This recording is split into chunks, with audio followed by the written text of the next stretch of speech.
Hello दोस्तों, मैं उनीश Shukla AKCivil academy में आप सभी का स्वागत करता हूं। और आज लेके आया हूं NCERT साइंस की जो क्लास 10th की चैप्टर है तीसरा, क्या है, मेटल और नॉन मेटल यानी धातु और अधातु का चैप्टर। इसमें आपको पढ़ना क्या है, धातु के भौतिक गुण और अधातु के भौतिक गुण। मतलब हम बाहरी आवरण की तरफ से हम कैसे पहचान सकते हैं, क्या क्या क्वालिटी होती है, क्या क्या गुण होते हैं, ये सब हम जानेंगे धातु और अधातुओं के बारे में। तो लास्ट तक ये वीडियो जरूर देखिए, लास्ट तक बने रहिए, ठीक है।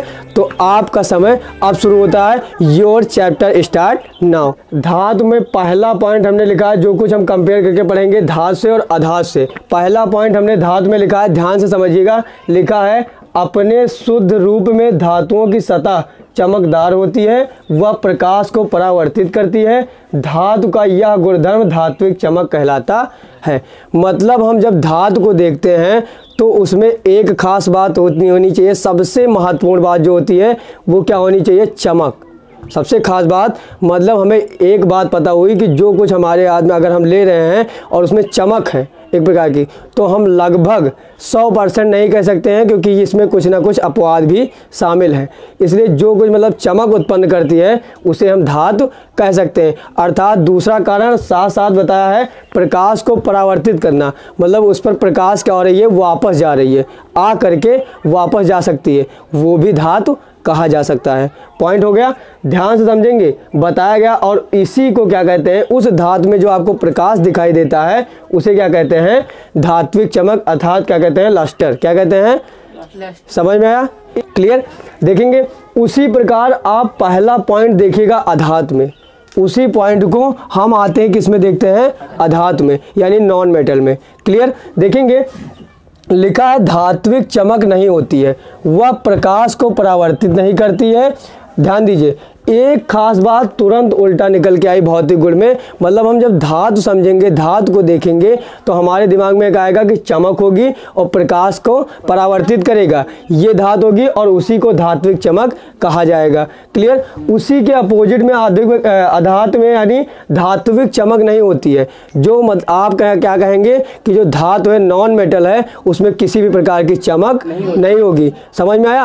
अब हम कहें कोई भी बात 100% लागू नहीं होगी। पहली बात ये जान लीजिए कि इस चैप्टर में जो कोई बात हम कहेंगे वो 100% लागू नहीं हो सकती। कुछ अपवाद हर जगह शामिल है, मतलब एकदम अपवाद भरे पड़े हैं। अगर ध्यान से देखेंगे तो पूरे चैप्टर में इतने अपवाद आपको देखने को मिलेंगे कि आप खुद कुछ देर बाद क्या हो जाएंगे, कुछ देर के बाद कि कॉन्फिडेंस आपका कम होने लगेगा कि जगह जगह पर अपवाद, मतलब इतने अपवाद हैं कि क्या बताएं। देखिएगा, देखेंगे तो एक बात क्लियर हुई कि यानी चमक नहीं है, ना प्रकाश को परिवर्तित करता है, कौन सा, अधातु। देखिएगा हमने पॉइंट लिखा है अपवाद, एक्सेप्शन। क्लियर। देखेंगे उसमें लिखा है आयोडीन, एक नाम आपने देखा यहाँ पर, क्या देखा, आयोडीन। यहाँ पर देखिएगा आयोडीन दिख रहा है, समझिएगा आयोडीन लिखा है, अधातु होने के बावजूद भी इसमें धात्विक चमक पाई जाती। खास बात निकल के आ गई क्या है, ध्यान दीजिए। मतलब अधातु क्या है, ये जो आयोडीन दिख रहा है ये क्या है, अधातु है, ठीक, लेकिन इसमें चमक आ गई। देखिए उल्टा, अब ये धातु का कार्य कर रहा है, नहीं कर रहा है, आप समझिए। तो ये एक प्रकार का क्या है, अपवाद है। इसीलिए हम कह रहे हैं बार बार कि 100% कोई बात लागू नहीं हो सकती है, क्योंकि अपवाद इस चैप्टर में भरे पड़े हैं। क्लियर। बात समझ में आ गई पहले पॉइंट की धातु, आप पहले पॉइंट से क्या समझेंगे, धातुओं में धात्विक चमक होती है और अर्थात अधातुओं में कोई भी धात्विक चमक नहीं होती है। ठीक, समझ में आया, क्लियर हो गया पहला पॉइंट। अब बात करते हैं दूसरे पॉइंट पे आते हैं। देखिएगा मेटल में यानी धातु में, धातुएं कठोर यानी हार्ड, कठोर का मतलब समझ रहे हैं, हार्ड है मजबूत, ठोस तरीके से, समझ पा रहे हैं, हार्ड होती हैं, एक बात बताई गई। क्लियर। अब देखिएगा जैसे हमने बताया, अब हमने अभी बताया कि अपवाद भरे पड़े हैं, ठीक है। अब देखिएगा अपवाद, यहाँ पर देखेंगे सोडियम, पोटेशियम, लिथियम। अब पहले उस धातु की बात करते हैं, जैसे सोना क्या है, गोल्ड जो क्या है, धातु है, सोना क्या है, धातु है ना। अब देखिएगा ध्यान से, मतलब धातु है तो आप एक बात कह सकते हैं, हार्ड बात आपकी साबित हो रही है, कहीं ना कहीं साबित, अगर पॉइंट लिखा है तो कहीं ना कहीं बात साबित हो रही है। बात, इस बात से सहमत है कि नहीं है, बात आ गई। अब कुछ जैसे हमने बताया सोना चांदी आप कह सकते हैं धातु है कि नहीं है, गोल्ड और सिल्वर क्या है, धातु है, क्योंकि चमक भी है और ठोस भी है, हार्ड भी है कि नहीं है। अब देखिए कुछ अपवाद शामिल हो गए, जैसे सोडियम, पोटेशियम और लिथियम ठोस नहीं है, हार्ड नहीं है। इन्हें क्या देखिए, जो कि मुलायम होते हैं, और मुलायम और क्या बात है, इन्हें चाकू से काटा जा सकता है। समझ पा रहे हो, मतलब इतने। अब बताइए 100% अगर हार्ड होंगे एकदम पूरा का पूरा अगर हार्ड है तो क्या चाकू से काट सकते हैं उसे? ऐसा संभव है? मतलब अपवाद फिर आ गया। समझ पा रहे हो, पूरा अपवाद आपको जगह जगह डिस्टर्ब करेगा। तो साथ साथ अपवाद ही सारे क्वेश्चन बन जाते हैं। ध्यान देखिए, अपवाद ही पूछा जाता है, क्योंकि लोग पॉइंट ध्यान रखते हैं और अपवाद को साथ नहीं ले चल पाते हैं। यही क्या हो जाती है, उसमें कमियां आ जाती हैं। तो यानी अपवाद मिल गया, ठीक। पॉइंट याद रखेंगे, उसका अपवाद ध्यान रखेंगे, ऐसे ऐसे पूरा चैप्टर ऐसे आपके दिमाग में एक सर्किल की भांति एकदम तैयार हो जाएगा। क्लियर? बात समझ में आई कि नहीं आई? 2 पॉइंट इधर क्लियर हो गए, यानी ये एक हार्ड वाली बात और एक चमक वाली बात। देखेंगे इसमें अपवाद के रूप में सोडियम पोटेशियम, यही तो कारण है कि सोडियम को जैसे बाहर निकाला जाता है और उसमें आग लग जाती है। जल के ऊपर सोडियम डाल करके आग लगाई जा सकती है कि नहीं है? इसीलिए कैरोसिन में, किसमें सोडियम को कहाँ रखा जाता है? कैरोसिन क्या है? मिट्टी का तेल। कैरोसिन किसे कहते हैं? मिट्टी के तेल में किसे रखा जाता है? सोडियम को। जैसे बाहर निकाला जाएगा इसमें आग लग जाएगी। समझ में आया? ये भी एक प्रकार का धातु है। तो ये कहानी बताई गई हार्ड वाली। समझ में आया? इसी पॉइंट को अब आते हैं किसमें देखते हैं? अधातु में देखते हैं, नॉन मेटल में देखते हैं। समझिएगा, अधातु धातुओं से कम कठोर होते हैं, मतलब कुछ बहुत कठोर। अगर बात करेंगे कि कुछ थोड़ा बहुत कठोर होते हैं, कौन? नॉन मेटल यानी अधातु। क्लियर हुई? अब देखिए, ध्यान दीजिए, इसमें भी आ गया एक अपवाद। देखेंगे, मतलब अपवाद एक्सेप्शन शामिल हैं, हर जगह शामिल है। पॉइंट को आप देखते हुए चलेंगे। समझ पा रहे हैं? देखेंगे अपवाद। अब देखिए, हीरा कार्बन का अपर रूप है। अपर रूप का मतलब समझते हैं? अपर रूप का मतलब होगा कि इसी के क्षेत्र से बना हुआ। कार्बन की ही जो कुछ गुण हीरा का है वो कार्बन से मिलता जुलता है। समझ में आया? मतलब कार्बन का गुण ही हीरा में शामिल है। बात समझ में आई? और हीरा क्या है? अधातु है। अभी देखेंगे अधातु। अब हीरा आप सब लोग जानते हैं कि ठोस होता है, चमकदार होता है। ध्यान दीजिएगा, अब यहाँ ठोस की बात हुई। देखिए, ठोस नहीं है, लेकिन अपवाद क्या आ गया? हीरा। देखिएगा, मतलब ये अधातु है, और देखिए जो कि प्रकृत रूप में मिलने वाला सबसे अधिक कठोर पदार्थ है, मतलब हार्ड मैटर है। समझ में आया? ध्यान दीजिए, अभी भी बताई गई कि धातु जो है वो आपका क्या है? कठोर है, और अधातु कम कठोर है। लेकिन अब हीरा देखो, अधातु की श्रेणी में रहने वाला है, और परंतु अब एक और पॉइंट, जो कि प्रकृत रूप से मिलने वाला सबसे अधिक कठोर पदार्थ है। मतलब वैसे तो कम कठोर अधातु को कहा जाता है, मगर सबसे अधिक कठोर पदार्थ किस श्रेणी में है? अधातु वाली श्रेणी में। बात समझ पा रहे हो? अपवाद कैसे आ गया? यही अपवाद है।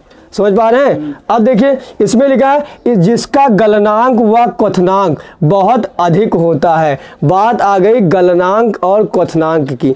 2 पॉइंट आ गया, क्या? गलनांक और क्वथनांक। नहीं समझ में आ रहा होगा ये कौन सा आ गया? पहाड़ हमारे ऊपर है कि नहीं है?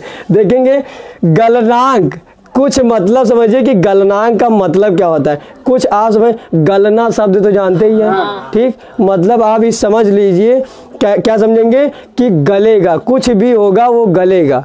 इतनी बात समझ में आई गलनांक से? ध्यान दीजिए कि गलनांक का मतलब हुआ कि ठोस में से द्रव में परिवर्तित होना। ध्यान दीजिए, जब कुछ ठोस से कोई भी या पदार्थ है वो ठोस से किस में चला जाता है? द्रव में। ठीक है, उसी प्रक्रिया को क्या कहते हैं? गलनांक। अब ध्यान रखेंगे, जो सबसे कम गलता है, मतलब टेम्परेचर देने पर, ध्यान दीजिए, टेम्परेचर जितना, मतलब तापमान चाहे जितना अधिक कर दीजिए, और उसका जो गलन है, मतलब गलनांक है, वो अगर ज़्यादा होगा तो वो गलेगा नहीं। समझ में आया? वो मतलब ठोस का ठोस बना रहेगा। इसीलिए बताया गया है कि हीरे का जो गलनांक हो सबसे अधिक है, इतनी जल्दी हीरा गलने लगता नहीं है। समझ पा रहे हो? अधिक गलनांक जितना अधिक होगा उतना हीरा कम गलेगा। समझ पा रहे हो? ये बात क्लियर हुई। अब देखिएगा क्वथनांक की बात। क्वथनांक की बात होती है वाष्प दाब और वायुमंडलीय दाब से रिलेटेड होता है। क्वथनांक जो है इसको कहते हैं मेल्टिंग पॉइंट, और इसे कहते हैं बॉइलिंग पॉइंट। क्या कहते हैं? इसे कहते हैं मेल्टिंग पॉइंट, और इसे कहते हैं बॉइलिंग पॉइंट। क्लियर? अब देखेंगे क्वथनांक की बात आती है। क्वथनांक मतलब वो स्थिति है क्वथनांक जहां पर वाष्प दाब और वायुमंडलीय दाब दोनों समान हो जाते हैं, तो द्रव की वह अवस्था क्या कहलाती है? क्वथनांक कहलाती है। बात समझ में आई? जहां पर क्या होता है वाष्प दाब और वायुमंडलीय दाब एक समान हो जाते हैं तो उसमें द्रव, पदार्थ की बात कर रहे हैं, पदार्थ में द्रव वाष्प अवस्था, वाष्प दाब और वायुमंडलीय दाब एक समान हो जाता है तो द्रव की वह अवस्था क्वथनांक कहलाती है। बात समझ में आई? क्लियर? तो ये हो गया आपका मेल्टिंग पॉइंट और बॉइलिंग पॉइंट। क्लियर? समझ में आया? मेल्टिंग पॉइंट यानी गलनांक और बॉइलिंग पॉइंट यानी क्वथनांक, ये दोनों पॉइंट क्लियर हो गए। और बताया गया कि हीरा का जो गलनांक और क्वथनांक बहुत अधिक होता है। आप जानते हैं कि हीरा इतना जल्दी गलता नहीं है चाहे जितना टेम्परेचर दिया जाए। समझ में आया? अब बात हो गई, देखिए 2 पॉइंट दोनों समाप्त हो गए, किसके? धात और अधात के। अब बात करते हैं तीसरा पॉइंट, लिखा हुआ है सामान्य कमरे की ताप ठोस अवस्था में होती है। जो धातु होते हैं वो हमेशा ठोस के बारे में बताए गए हैं, मतलब ठोस रूप में होते हैं, मतलब उनका आकार जो होता है हमेशा कितना होता है? ठोस में होता है। ठीक है, ये बताएगा। देखिएगा, हमने एक बात आपसे बताई है कि आप 100% बात को एक्सेप्ट मत कीजिए, कुछ ना कुछ उसमें जरूर लगा हुआ है। कहेंगे पॉइंट आपका गलत नहीं है लेकिन 100% लागू नहीं होगा। जैसे हमने कहा सामान्य कमरे की ताप ठोस अवस्था में होती है, यानी धातुओं की जो कमरे की ताप का मतलब समझ रहे हो, सब ठोस बताया गया है, लेकिन ऐसा नहीं है। ध्यान दीजिए, अपवाद मरकरी यानी Hg का नाम सुने हैं? एक धातु है। क्या है? धातु है। अब बात समझिए, ये मरकरी क्या होता है समझिएगा। इसमें लिखा है जो कि कमरे के ताप पर द्रव है। समझ पा रहे हैं? मतलब ये द्रव की अवस्था में होती है। कमरे का ताप का मतलब होता है उसकी प्रकृति कैसी है, वो ठोस में है, द्रव में है, गैस में है, इसका मतलब होता है। समझ पा रहे हैं? यानी अब मरकरी किस फॉर्म में होती है? लिक्विड यानी द्रव के फॉर्म में होती है।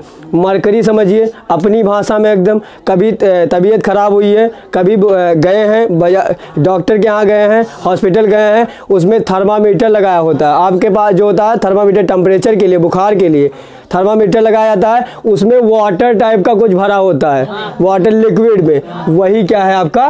मरकरी यानी Hg है। ठीक, धातु है और लिक्विड के फॉर्म में आपने देखा होगा कि कुछ ईंट जैसा दिखा होता है, ठोस भी उसके अंदर भरा होता है, जैसे ठोस टाइप का कुछ भरा होता है कि लिक्विड टाइप का, यानी जल टाइप का कुछ। समझ में आया?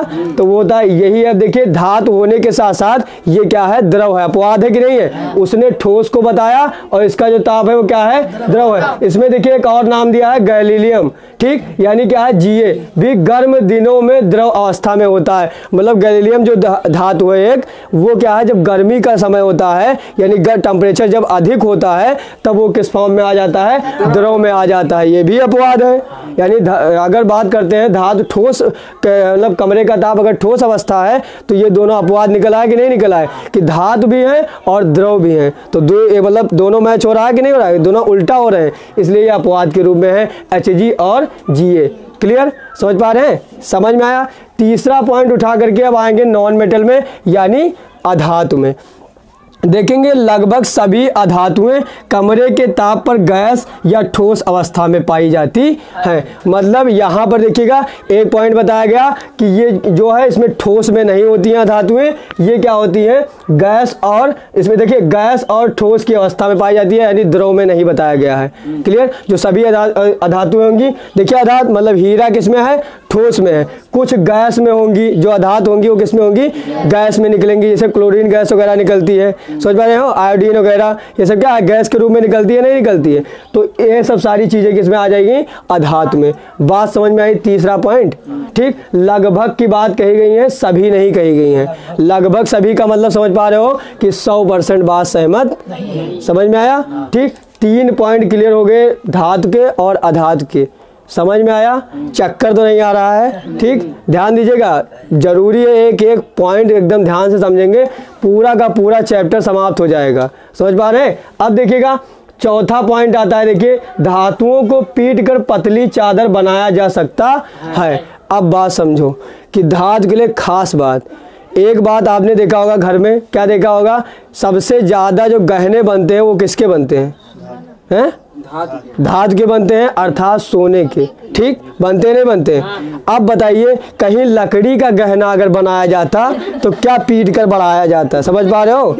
लकड़ी का अगर कल्पना कीजिए कि अगर कहीं लकड़ी का गहना बनाए होते हम लोग, ठीक, अब सोचिए वो कैसा लंबा होता। समझ पा रहे हो, ध्यान दीजिएगा, मतलब केवल क्योंकि लकड़ी क्या है, अधातु है। समझ पा रहे हैं, उसमें कोई चमक नहीं है। समझ पा रहे हैं। अब देखिएगा, जो होता है धातुओं को पीट कर पतली चादर बनाना एक प्रक्रिया होती है, उसे कहते हैं क्या, आघात वर्धीयता या मेलिएबिलिटी कहा जाता है। समझ पा रहे हैं कि आघात वर्धीयता या मेलिएबिलिटी क्या है, क्वेश्चन आ सकता है। ठीक, तो मतलब धातुओं को पीट कर लंबा करना, समझ पा रहे हैं, धातुओं को पीट कर बढ़ाना, ये क्या कहलाती है, आघात वर्धीयता कहलाती है या मेलिएबिलिटी कहलाती है। क्लियर, समझ में आया। अब देखेंगे इसकी थोड़ी हम कहानी, स्टोरी बताएंगे आपको, जो आपके जीवन से बिलोंग कर रही है, तो आपको थोड़ा ज़्यादा समझ में आएगा कि आघात वर्धीयता है क्या। क्लियर, समझ पा रहे हैं। अब देखिए एग्जाम्पल लिखा हुआ है 3 आउंस गोल्ड, बहुत अच्छा और बहुत मज़ेदार उदाहरण है। समझिएगा क्या बात है इसमें। उदाहरण हमने बताया 3 आउंस सोना यानी 3 आउंस गोल्ड। ध्यान देंगे। अब हम बात करते हैं आउंस क्या होता है। जिस प्रकार हम दूरी मापते हैं किसमें, मीटर किलोमीटर में, समझ पा रहे हैं, और हम क्या अगर बात की स्पीड मानते हैं किलोमीटर पर आवर, किलोमीटर पर मिनट, इस तरीके से मापते हैं। उसी प्रकार ये क्या है, सोना मापने की एक इकाई है। समझ पा रहे हो, सोना मापने की एक इकाई है।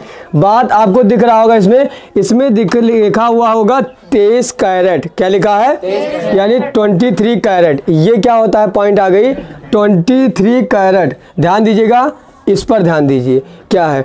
23 कैरेट का मतलब ये होता है कि सोने की क्वालिटी, सोने की किस गुण का सोना है, मतलब वो अच्छा वाला सोना है या घटिया वाला सोना है, किस तरीके का सोना है। क्लियर। अब ध्यान दीजिए, एक बात आती है तो सबसे अच्छा वाला सोना क्या होता है। ठीक, सबसे ध्यान रखेंगे कि 24 कैरेट क्वालिटी वाला सोना सबसे अच्छा सोना माना जाता है। बात समझ में आ गई। ठीक, और यहाँ पर हम एवरेज लिए हैं, जो सोना हम बहुत अच्छा वाला भी नहीं लिए हैं और बहुत घटिया वाला नहीं लिए हैं, तो एवरेज सोना लिए हैं 23 कैरेट गुण वाला।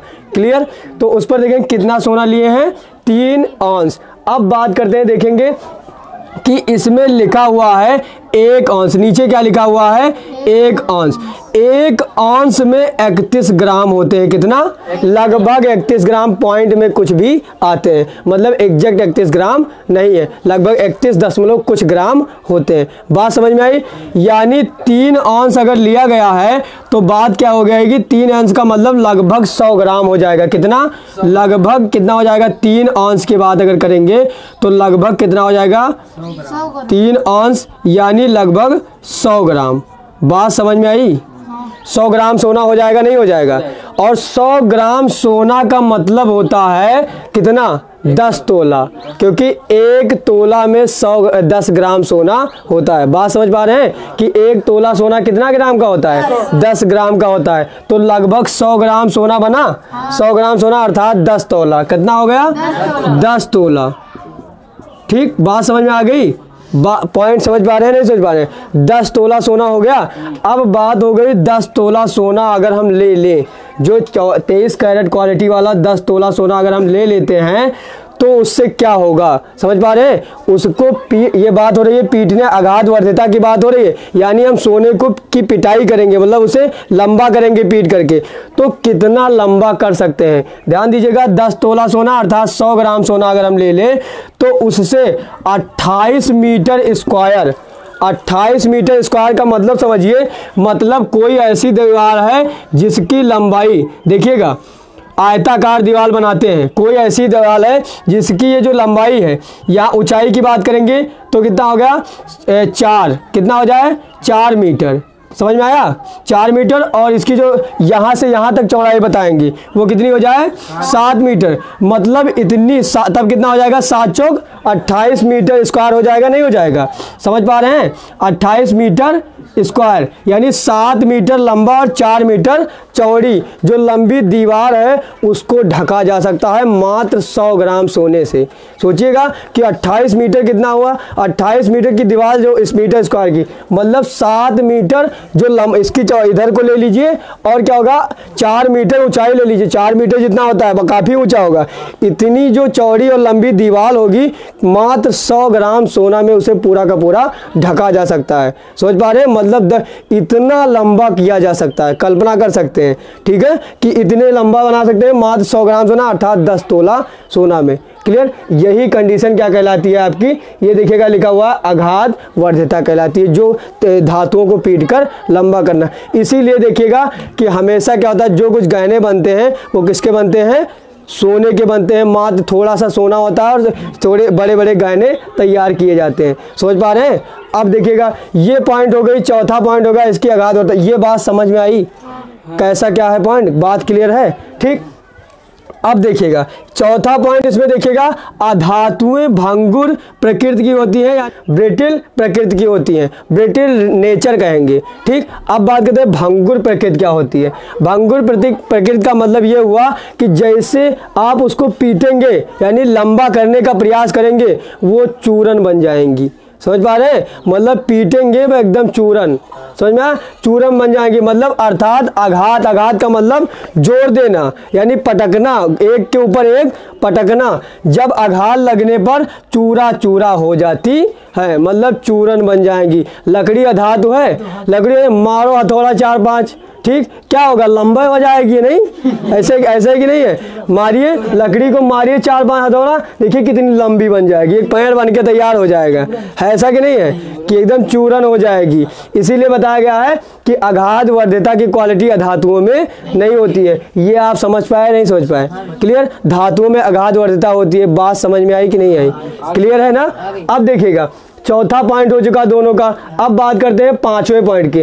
धातु के पतले तार के रूप में खींचे जाने की क्षमता तन्यता यानी डक्टिलिटी कहलाती है। समझ में आया, यानी जो धातु है उसको खींचकर लंबा किया जाए, धातु है उसे अगर खींचकर लंबा किया जाए तो उसे क्या कहा जाता है, तन्यता यानी डक्टिलिटी कहा जाता है। बात समझ में आई कि नहीं समझ में, देखेंगे, ठीक। अगर कुछ एग्जाम्पल ले लेते हैं, देखेंगे उससे पहले एग्जाम्पल यानी उदाहरण। 1 ग्राम सोना, कितना, 1 ग्राम सोना लिए, 1 ग्राम सोना अगर हम लिए तो उसे हम कहाँ तक बढ़ा सकते हैं, 2 किलोमीटर तक लंबा तार बना सकते हैं। 1 ग्राम सोना में लगभग 2 किलोमीटर लंबा तार बनाया जा सकता है। बात समझ में आई कि धातु को कितना लंबा कर सकते हैं, मतलब 1 ग्राम सोना ले लीजिए और 2 किलोमीटर लंबा तार बनेगा। समझ पा रहे हैं। तो ये हुई धातु की खास बात, यही तन्यता है। ये क्या कहलाती है, तन्यता कहलाती है। अब देखिए दूसरा, 100 ग्राम चांदी, सिल्वर का मतलब चांदी, 100 ग्राम चांदी लेंगे तो 200 मीटर लंबा तार बनेगा। कितना, 200 मीटर लंबा तार बन जाएगा। क्लियर, मतलब सोने की तुलना में ये थोड़ा कम बढ़ाया जा सकता है। बात समझ में आया, ठीक। ये बात क्लियर हो गई, ठीक। तन्यता वाला पॉइंट समझ में आया, ठीक। अब आकर पांचवा पॉइंट इधर देखिए, तन्यता का गुण नहीं पाया जाता है। कौन सी आधात उठा के देखिए, खींच के बढ़ाइए, बढ़ेगा, है कुछ, हो सकता है, संभव है, ठीक। लकड़ी ले लीजिए अपने हाथ में, ठीक है, 2 लोग मिलके खींचिए, अपनी तरफ खींचे, कोई अपनी तरफ खींचे, ठीक, कितनी लंबी हो जाएगी। हाँ देने, ये देखिए, मतलब कुछ ऐसा लीजिए, लकड़ी टाइप का है, ये बेंच है पास रखी है, इस बेंच को 2 लोग इधर उधर खींचिए, देखिए वहां से वहां तक लंबी हो जाएगी। 5 लोग पहले बैठे थे, अब 10 बैठ जाएंगे, होगा ही होगा ऐसा, ठीक है। मतलब नहीं, यही क्वालिटी यानी अधातुएं जो है उसमें तन्यता का गुण, मतलब लकड़ी बढ़ नहीं सकती है चाहे जितनी घिसाई पिटाई हो। समझ में आया, ठीक। अब देखिए पांचवा, छठवां गुण देखिए, छठवा बात करेंगे किसमें क्या है, देखेंगे धातुएं उष्मा व विद्युत धारा की बहुत अच्छी चालक होती है। ध्यान दीजिए, चालक होने का मतलब समझिए, चालक का मतलब कंडक्टर समझिए है, अगर चालक नहीं समझ पाते हो तो कंडक्टर समझिए, ठीक, यानी चलाने वाला। यानी देखिए विद्युत और उष्मा समझिए, जो धातु है उसी के माध्यम से, आपने सोचा होगा उदाहरण लिखा है सिल्वर एंड कॉपर, ठीक, ये कंडक्टर शब्द का लिखा है। सिल्वर और कॉपर की बात कही गई, सिल्वर और कॉपर सबसे अच्छे सुचालक माने जाते हैं किसके, विद्युत और उष्मा के। मतलब सबसे अच्छा जो सिल्वर है उसमें करंट सबसे अच्छा प्रवाहित हो सकता है। समझ पा रहे हैं। और उसके बाद कॉपर, ये दोनों लगभग बराबर होते हैं, सबसे अच्छे सुचालक माने जाते हैं, ठीक। अब बात आ गई इसी प्रकार से, देखिए यहां पर देखिए छठवां पॉइंट लिखा है, अधातुएं विद्युत एवं उष्मा की कुचालक होती है। कुचालक का मतलब कुचालक का मतलब इसमें करंट प्रवाहित नहीं होगा। आप ध्यान दीजिए कि करंट की बात करें वैसे आप कहेंगे, कह सकते हैं कि लकड़ी में तो करंट आ सकता है धातु, ध्यान दीजिए लकड़ी में, लेकिन ध्यान दीजिए जब गीली लकड़ी होगी तब करंट आएगा, सूखी लकड़ी में करंट नहीं आएगा। समझ पा रहे हैं, लेकिन अपवाद इसमें शामिल है। अब क्या अभी देख रहे हैं, देखिएगा ध्यान से बता रहे हैं। यहाँ पर देखिए ये एक अपवाद है। अपवाद में देखिए ग्रेफाइट क्या है, आप जानते हैं क्या है, अधातु है। समझ पा रहे हैं, अपवाद शामिल है इसमें भी। वैसे तो अधातु में विद्युत एवं उष्मा की कुचालक होती है, कुचालक का मतलब हुआ उसमें धारा प्रवाहित नहीं हो सकती है, क्लियर। लेकिन कुछ अपवाद भी एक्सेप्शन शामिल है। देखेंगे ग्रेफाइट आप जानते हैं क्या है, अधातु है, लेकिन इसमें क्या होता है, ये क्या है, उष्मा और विद्युत का सुचालक होता है, मतलब इसमें धारा का प्रवाह हो सकता है, मतलब इतना अच्छा नहीं होगा लेकिन हो सकता है। समझ पा रहे हैं। अब बात करते हैं कि जो कुछ है वो जो सूखी लकड़ी है उसमें इलेक्ट्रॉन नहीं होते। आप ध्यान दीजिए कि सूखी लकड़ियों में इलेक्ट्रॉन का प्रवाह नहीं होता, और जो कुछ होता है आप जानते हैं वहां से, फिजिक्स से याद कीजिए कि Q बराबर होता है N × E। ठीक, ध्यान दीजिए इलेक्ट्रॉन अगर नहीं है, इलेक्ट्रॉन की संख्या ही आवेश होती है, और आवेश चलने को ही करंट कहते हैं, अर्थात धारा कहते हैं। और जब इलेक्ट्रॉन ही नहीं है तो आवेश और करंट कहां से आएगा, जो आपका प्रश्न है। समझ पा रहे हैं, समझ में ध्यान दीजिएगा। यहां पर आपने फिजिक्स में पढ़ा होगा Q बराबर N × E। N का मतलब हुआ इलेक्ट्रॉनों की संख्या, और जब इलेक्ट्रॉन ही गायब हो गए, जब देखिए इलेक्ट्रॉन जितने हुए ये हो गए आवेश, और जब ये चलते हैं तब करंट अर्थात धारा होती है। आवेश चलने को ही क्या कहते हैं, धारा कहते हैं। जब इलेक्ट्रॉन ही नहीं है तो आवेश नहीं, और आवेश नहीं तो धारा कैसे। समझ पा रहे हैं, तो ये कारण हुआ कि लकड़ियों में, सूखी लकड़ियों में करंट नहीं आते हैं। समझ पा रहे हो इस तरीके से। अब देखिए अगला, ये 6 पॉइंट हो गया आपका कि अधातुएं विद्युत एवं उष्मा की कुचालक होती हैं, लेकिन ग्रेफाइट जो आपका क्या है वो अपवाद के रूप में है। समझ में आया। ठीक, अब देखिएगा अगला पॉइंट आ गया 7वां। जो धातुएं किसी ठोस सतह से टकराती हैं वह आवाज उत्पन्न करती हैं, उन्हें ध्वनिक या सोनोरस कहते हैं। समझ में आया। यानी अब देखिए जो धातुएं, क्या लिखा है, जो धातुएं, मतलब जो धातुएं, सबकी बात नहीं कहा है, पहले लिखा है जो धातुएं जो टकराने पर क्या होती हैं, ध्वनि उत्पन्न करती हैं, उन्हीं को ध्वनिक या सोनोरस कहा जाता है। समझ में आया। दो लीजिए, कोई सोना ले लीजिए या क्या लोहा, दोनों ले लीजिए, लड़ाइए, उसमें क्या हो जाएगा, ध्वनि हो जाएगी, उसी को क्या कहेंगे, ध्वनिक या सोनोरस कहते हैं। ध्यान दीजिएगा, ये पॉइंट क्लियर हो गया। इसी का पॉइंट उठाइए, इसमें 7वां पॉइंट देखिए, अधातुओं में ध्वनिक नहीं होती है। किसी अधातु को टकराने से ध्वनि नहीं आएगी। 100% की बात नहीं कर सकते हैं, ठीक, हो सकता है कुछ। ठीक, समझ में आया। अब देखेंगे अधातुओं में ध्वनिक नहीं होती। आप किसी भी चीजें देखिए वो आपके कहने वाली बात है, लेकिन ऐसा नहीं है। अगला पॉइंट देखेंगे 8वां पॉइंट, ध्यान से देखिए, लिखा हुआ है द्रव्यमान घनत्व उच्च होता है, मतलब द्रव्यमान डेंसिटी, द्रव्यमान घनत्व, जो मतलब धातुओं का जो द्रव्यमान घनत्व है वो क्या है, उच्च होता है। उच्च का मतलब मैक्सिमम, कितना होता है, मैक्सिमम। उदाहरण के तौर पर लिखे हुए हैं कि ऑस्मियम और इरिडियम, दो धातु हैं, यानी कौन कौन, ऑस्मियम और इरिडियम का घनत्व सबसे अधिक होता है। पूछा जाता है कि सबसे अधिक घनत्व वाला धातु बताइए। ठीक, तो क्या बताएंगे, ऑस्मियम और इरिडियम। ठीक, समझ पा रहे हैं। अगला देखिए, जबकि लिथियम का जो घनत्व है, द्रव्यमान घनत्व, वो मिनिमम या कम होता है, न्यूनतम होता है। समझ पा रहे हैं। इसी प्रकार देखेंगे 8वां पॉइंट इधर, द्रव्यमान घनत्व कम होता है, साफ साफ बात है। ठीक, मतलब द्रव्यमान घनत्व कम होता है, इसमें कोई शक नहीं कि ज्यादा है कम है, सब मिक्स है। ठीक, अब देखिए अगला पॉइंट लिखा है गलनांक व क्वथनांक उच्च होता है। किसका, धातुओं का। किसका, धातुओं का गलनांक एवं क्वथनांक क्या होता है, उच्च होता है, यानी मैक्सिमम होता है। अब बात आ गई कि धातुओं का गलनांक एवं क्वथनांक उच्च होता है। आप पहले ही गलनांक और क्वथनांक जान चुके, ठीक, क्या है। ठीक है, अब देखिए एक शब्द इसमें उदाहरण पर लिखा है टंगस्टन। क्या लिखा है, टंगस्टन का गलनांक मैक्सिमम यानी अधिकतम होता है। अब बात आई, इसको कहां से समझेंगे, आपने विद्युत बल्ब देखा है, ठीक, विद्युत बल्ब का जो तार होता है वो किसका होता है, टंगस्टन का होता है। यानी टंगस्टन जो है, ये जो धातु है, अब देखिएगा पदार्थ, मतलब अगर इसका गलनांक ज़्यादा, अब देखिए गलनांक ज़्यादा ना होने का मतलब सुनिए, ज़्यादा हो गया अर्थात वो गलेगा नहीं।